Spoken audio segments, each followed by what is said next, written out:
বহিরঙ্গেরা অন্তরঙ্গে বহিরঙ্গেরা অন্তরঙ্গে দুই মিলে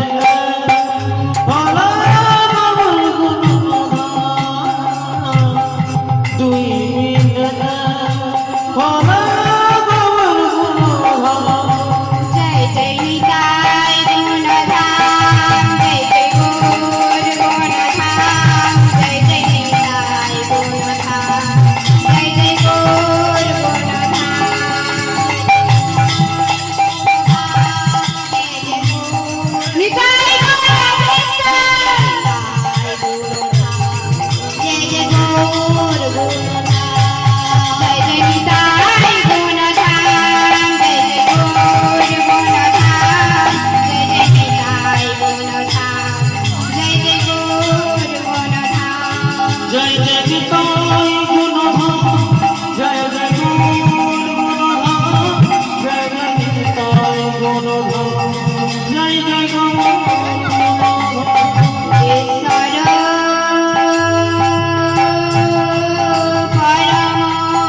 জয় নিতাই, জয় রাধেশ্যাম।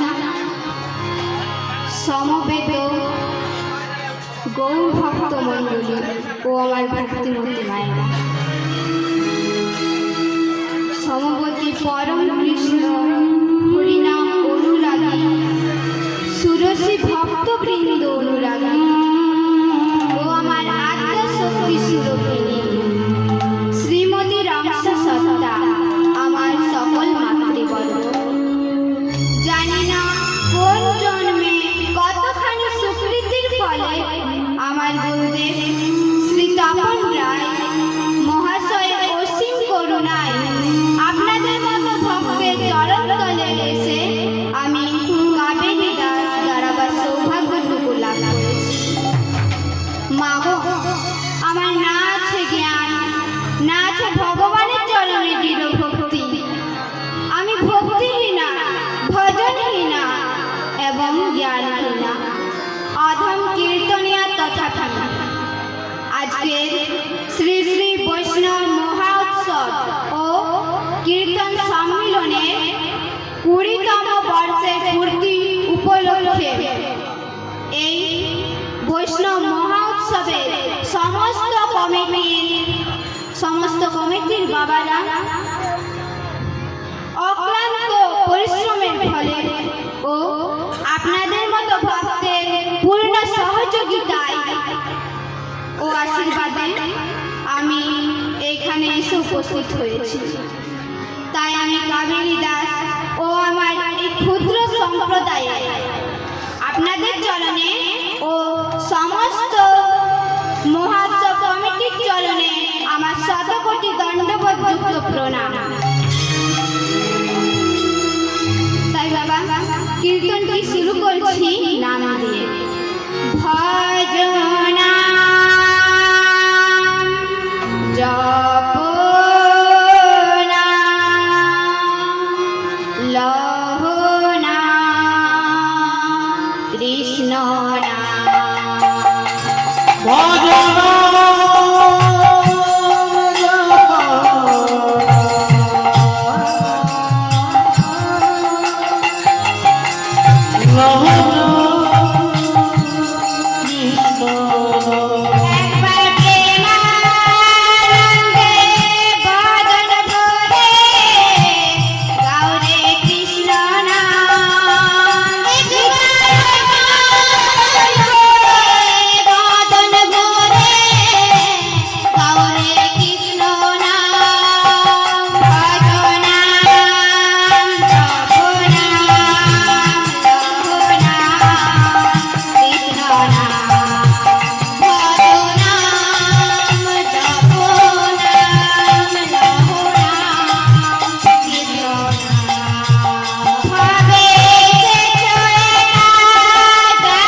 ভজন ভ্রমণ করার পর অবশেষে আমরা দুর্লভ মানব জন্ম পেয়েছি।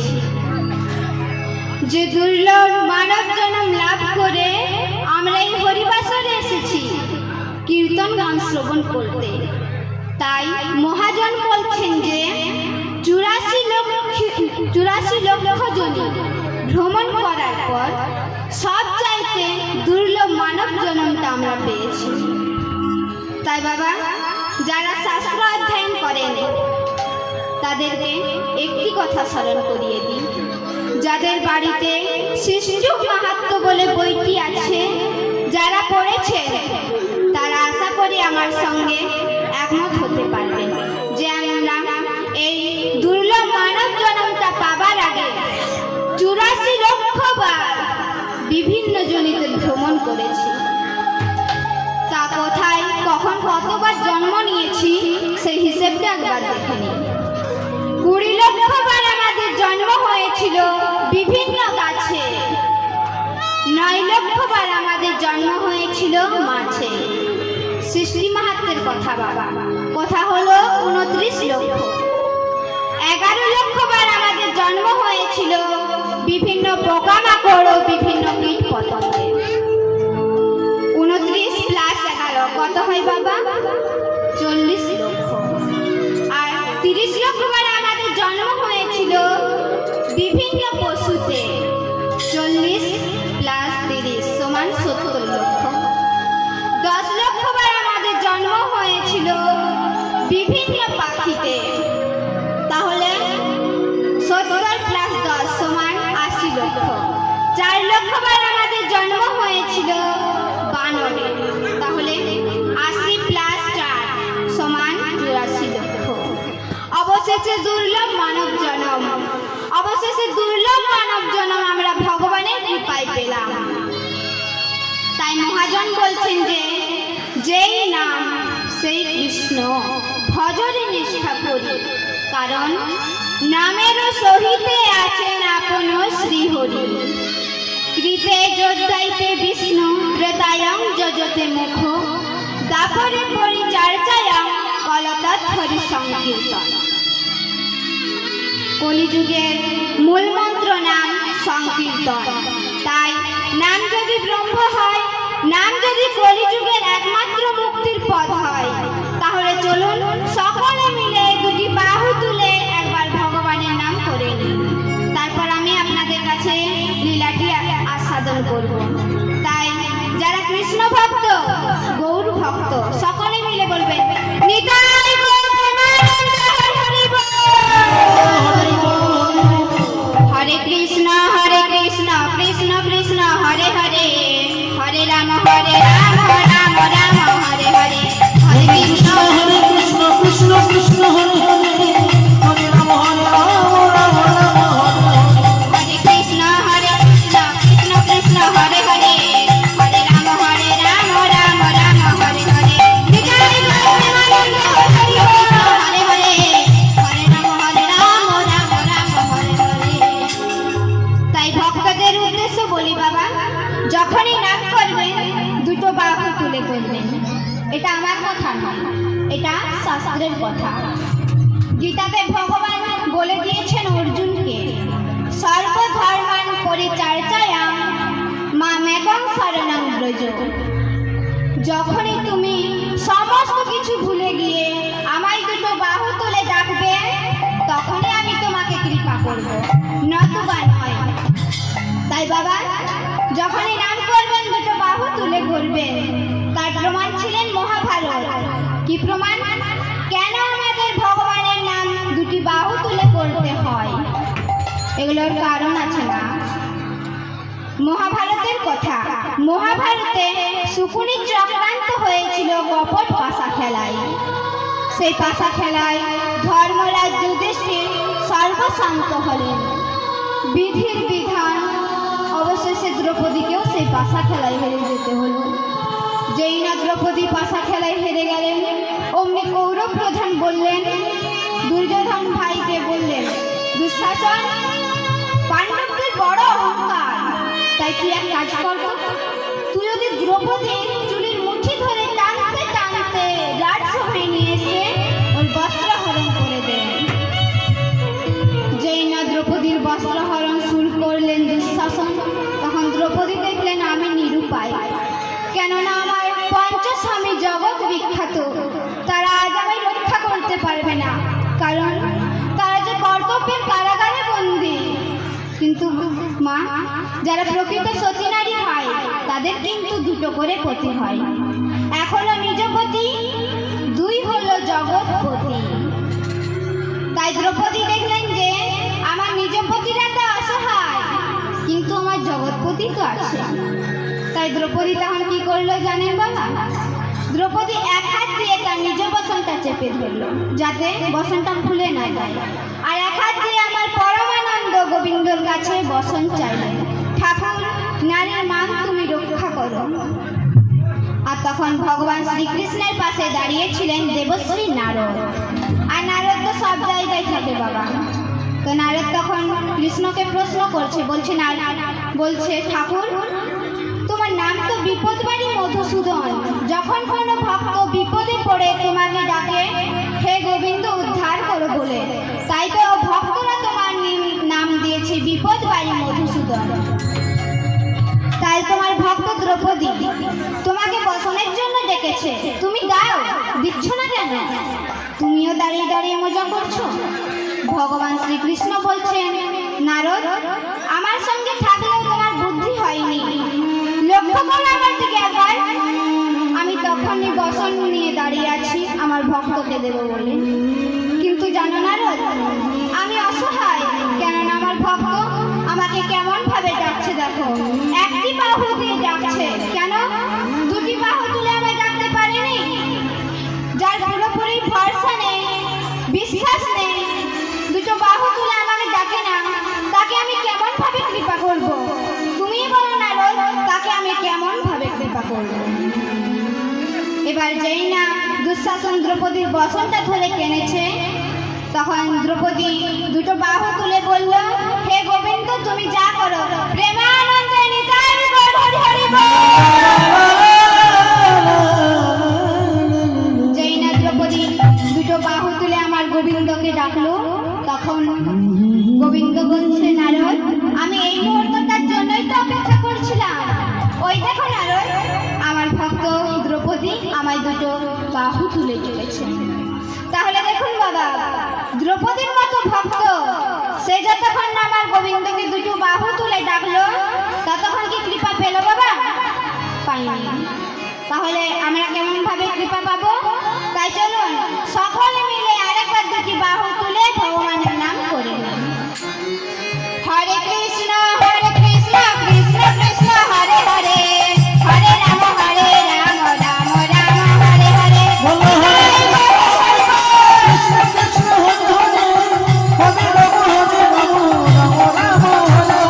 হরে কৃষ্ণ কৃষ্ণ কৃষ্ণ হরে হরে, হরে রাম রাম রাম হরে হরে। হরে কৃষ্ণ কৃষ্ণ কৃষ্ণ হরে হরে, হরে রাম রাম রাম হরে হরে। হরে কৃষ্ণ কৃষ্ণ নিতাই গৌর হরি বল।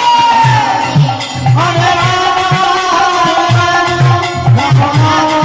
হরে, হরে কৃষ্ণ হরে হরে রাম রাম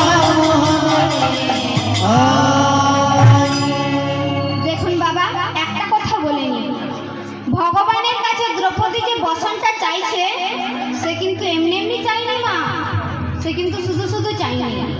আর আমরা ভগবানের কাছে শুধু শুধুই চাই, আমরা ভগবানের জন্য কিছু করলামই না, শুধু শুধুই চাই, তাই না মা? কিন্তু দ্রৌপদী যে বসনটা চাইছে, সে কিন্তু কর্মটা করে রেখেছে, তবে তো ফলটা চাইছে। আর আমাদের সব চাইতে বড় দোষ হলো আমরা আগে ফল চাই, তারপর কর্মটা করবো বলি। তা দ্রৌপদী যে ভগবান শ্রীকৃষ্ণর কাছে বসন দিয়ে রেখেছিল, তবে তো বসনটা চাইছে। রামকৃষ্ণ ঠাকুরকে স্বামী বিবেকানন্দ বলেছিল, ঠাকুর তুমি আমাকে কৃপা করো। তখন রামকৃষ্ণ ঠাকুর বলেছিল, ওরে কৃপা মানে জানিস? কৃপা করে পা, ডু অ্যান্ড ডু, আগে কিছু কর তবে তো পাবি। তাহলে মা, আমি যদি ব্যাংকে টাকা জমা রাখি, তবে তো আমি সময় মতো সুদ পাবো। আর যদি ব্যাংকে এক পয়সাও না রাখি, তাহলে আমি সুদ পাবো কি করে? তাই দ্রৌপদী যে ভগবানের কাছে বসনটা চাইছে, সে আগে আমার ভগবানকে বসন দিয়ে রেখেছে। বাবা, একবার নয় দুবার আমার ভগবানকে বসন দিয়ে রেখেছে। যদি বলেন কখন কখন, তাহলে বলি বাবা, একবার দুর্বাসা মুনি, খুব বড় মুনি, নদীতে স্নান করতে গেলেন। স্নান করতে করতে হঠাৎ তার পরনের যে কৌপিনীটা, সেটা জলের তোড়ে ভেসে চলে গেল। তখন দুর্বাসা মুনির শরীরে কোনো বসন নেই, জলের মধ্যে দাঁড়িয়ে আছেন। তখন সেখানে কে এলেন মা? দ্রৌপদী। দ্রৌপদী এসে বললেন, মুনিবর আপনি এবার উঠুন, আমি তো স্নান করব। মুনিবর তখন বলছে, মা গো, তুমি তো আমার মেয়ের মতো, তোমাকে আমার লজ্জার কথা কিভাবে বলি? জানো মা, আমার পরনের যে কৌপিনীটা, সেটা না জলের তোড়ে ভেসে চলে গেল। এই কথা শোনা মাত্রই দ্রৌপদী তখন কি করলো জানেন বাবা? দ্রৌপদী যে শাড়িটা পরেছিল, সেই শাড়িটা কিছুটা কেটে দুর্বাসা মুনির দিকে ছিঁড়ে দিয়েছিল। তখন দুর্বাসা মুনি সেই কাটা অংশ শাড়িটা পরে জল থেকে উঠেছিল, উঠে এসে দ্রৌপদীর মাথায় হাত রেখে বলছে, তুমি কে মা? বলে, আমি দ্রৌপদী। ও তুমি দ্রৌপদী? মা, এই যে তুমি আমাকে বসন দান করলে, আমার লজ্জা রক্ষা করলে, মান রক্ষা করলে, এইরকম যদি তোমার কোনোদিন বসনের প্রয়োজন হয়, তাহলে পরমানন্দ গোবিন্দ তোমার মনস্কামনা পূর্ণ করবে। নিতাই গৌর প্রেমানন্দে হরি হরি বল, হরি বল। আর এবার কখন? শিশুপালকে বধ করার জন্য ভগবান শ্রীকৃষ্ণ সুদর্শন চক্রকে ছেড়েছিল। তাড়াহুড়ো করতে করতে আমার ভগবানের আঙুল একটু কেটে গিয়েছিল। এটাই তো ভগবানের লীলা। তোমার সেটা কেউ দেখেনি, দেখেছিল একমাত্র দ্রৌপদী। তখন দ্রৌপদী কি করেছিল, যে শাড়িটা সে পরেছিল সেই শাড়িটা কিছু আঁচলটা একটু কেটে আমার ভগবানের আঙুলে ক্ষত জায়গাটায় জড়িয়ে দিয়েছিল। তখন ভগবান শ্রীকৃষ্ণ আশীর্বাদ করেছিল, এই যে তুমি আমাকে বসন প্রদান করলে, জীবনে কোনোদিন তোমার আর বসনের অভাব হবে না। যদি কোনোদিন বসনের অভাব হয় তাহলে আমি তোমায় বসন প্রদান করব। তাহলে দেখুন, কর্মটা করে রেখেছে তবে তো ফলটা চাইছে, আর আমরা ভগবানের জন্য কিছু করলামই না, কিন্তু আমাদের দিতে হবে। এটা কখনো সম্ভব? কখনোই সম্ভব না। তাই नाम हरि का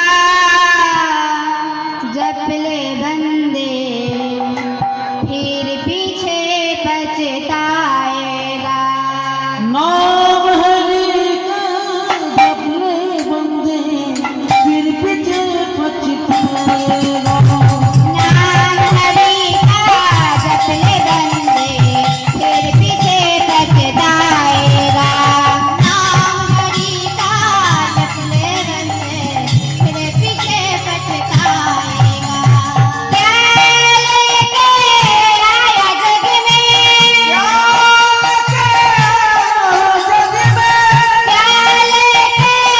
आया जग में, क्या लेके आया जग में, क्या लेके जाएगा। फिर पीछे पछताएगा। नाम हरि का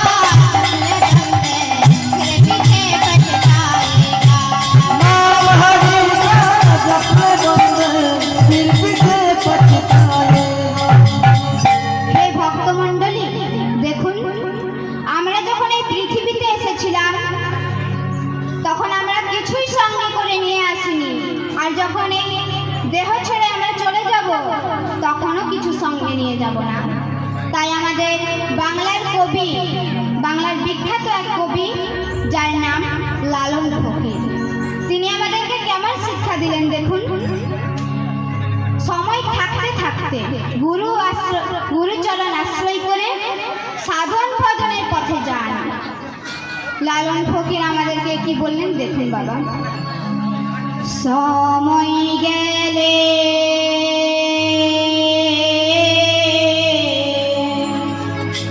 সময় গেলে সাধন হবে না। ওরে মন রে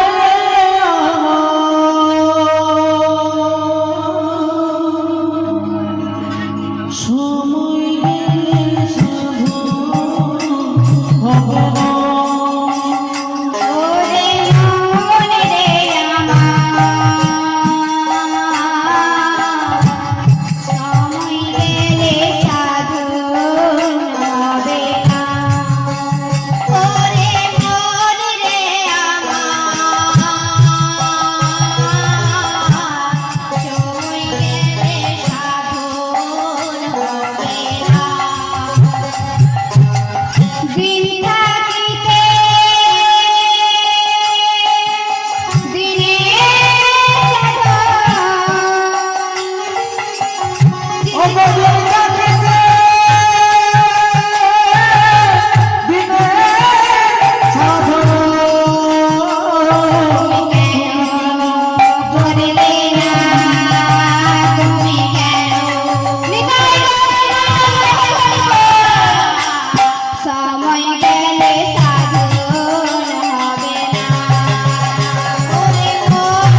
ভীষণ সুখনে কি হবে তাতে বাধার দিলে, কি হবে তাতে বাধার দিলে, কি হবে তাতে বাধার দিলে, কি হবে তাতে বাধার দিলে, ভোলা সুপনা তোমার ভূমিকায়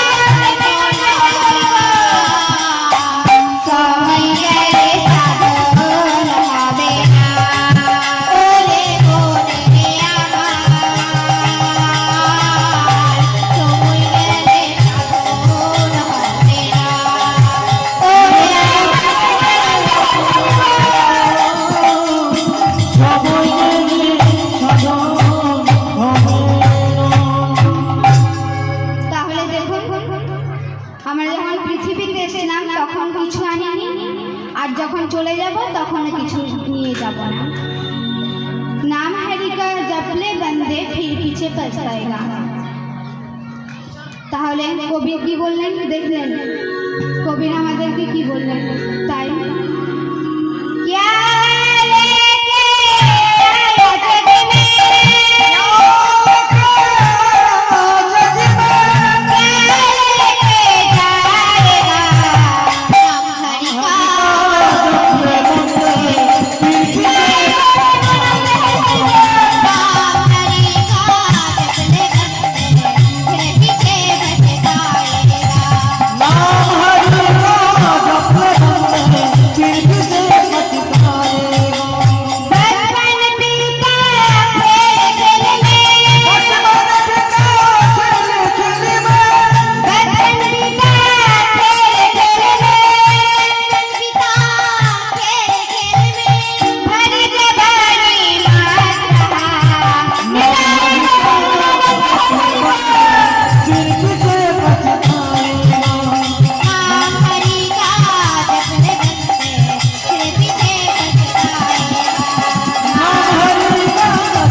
এই যে ভজনটা গাইছি না বাবা, এটা হিন্দি গান নয়, এটা পদকর্তার পদ, হিন্দি ভাষায় লেখা। বাল্যকাল গেল হাসিতে খেলিতে, যৌবন কাল গেল রঙিনে, এখন এই বুড়া জঞ্জাল মরিলে বাঁচিলে। একটা রবীন্দ্রনাথ ঠাকুরের কবিতা আপনাদের সকলকে মনে করিয়ে দিই, আপনাদের মনে থাকতে পারে, তাও আমি একবার স্মরণ করিয়ে দিই। এটা দেহতত্ত্বের কথা বাবা। কবিতাটির নাম হচ্ছে হাট। কুমোর পাড়ার গরুর গাড়ি, বোঝাই করা কলসি হাড়ি, গাড়ি চালাই বংশী বদন, সঙ্গে যে যায় ভাগ্নে মদন। হাট বসেছে শুক্রবারে, বক্সিগঞ্জের পদ্মা পাড়ে। কত ভালো মানে জানেন? এখন একটা ছেলে বা মেয়ে স্কুলে যায়, তারপর সে যখন স্কুল থেকে বাড়িতে ফিরে আসে তখন তার মা বাবা তাকে কি জিজ্ঞাসা করে জানেন? না কি জিজ্ঞাসা করে গো? জিজ্ঞাসা করে আজ স্কুলে কি রান্না হয়েছিল। কিন্তু বাবা আপনারা এটা জিজ্ঞাসা করলেন না আজ স্কুলে কি পড়াটা ছিল। তাহলে আমরা এই কালচারে অভ্যস্ত হয়ে গেছি, কিন্তু মানেটা বলছেন যে কুমোর পাড়ার গরুর গাড়ি। কেননা খড় মাটিতে কুমোর যেমন ঠাকুরও গড়ে, রক্ত মাংসে দয়াল তেমন মানুষও গড়ে। আমাদের এই 3.5 হাতের দেহটি, এটি হলো আমাদের কুমোর পাড়ার গরুর গাড়ি। মা এই দেহপিণ্ডটাতে বোঝাই করা কলসি হাড়ি। এই দেহপিণ্ডটাতে নানা রকমের কলসি হাড়ি আছে, যেমন কামনা, বাসনা, চাওয়া পাওয়া, আশা, আকাঙ্ক্ষা, দুঃখ, জ্বালা, যন্ত্রণা, অহংকার। আমি রাজেশ দাসকে মঞ্চে আসার জন্য অনুরোধ করছি। বোঝাই করা আছে বিভিন্ন কোয়ালিটির বাসনপত্র। দেখুন বাবা, আমার হাতে তো আর সময় নেই, তাই আমি এখানে একটা ভজন করে রাখছি। চলে রে আমার